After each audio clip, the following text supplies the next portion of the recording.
Hi there, Dr. Crouch. Thank you for inviting me here. I wanted to find out, I've seen a lot of loss around me, and I've seen how sad people can be about it. How do you even begin to help someone who's going through the grieving process?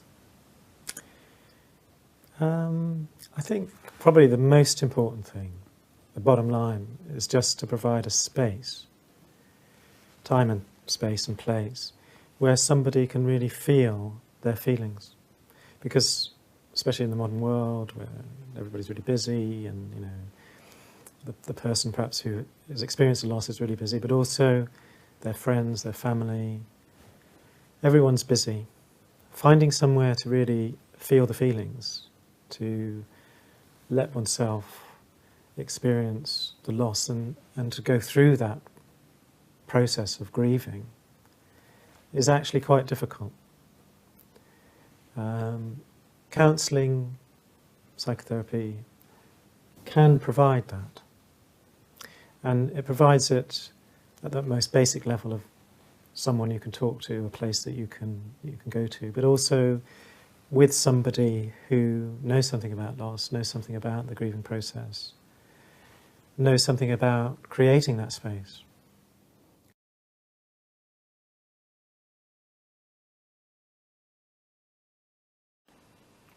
So it was it was Topper's Date one morning that I realised, well, my brother called to say that she was not well, she'd been taken into hospital.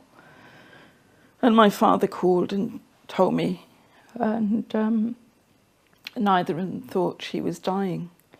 But I tuned in to, felt her, and I thought, actually, she's dying, I have to go now.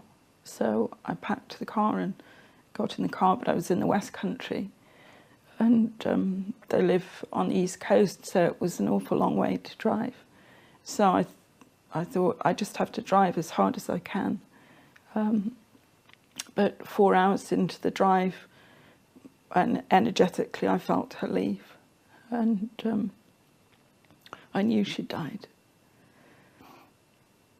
And so I knew the next thing that would happen would be my brother calling to say that she died, and that is what happened. So he called and I said, yes, I know, and asked him to tell the nursing staff in the hospital that I wanted to go and see her. So I just drove the rest of the way home,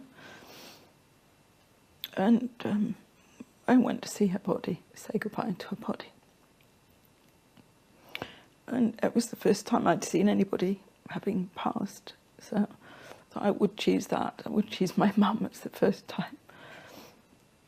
And but it was good to say goodbye.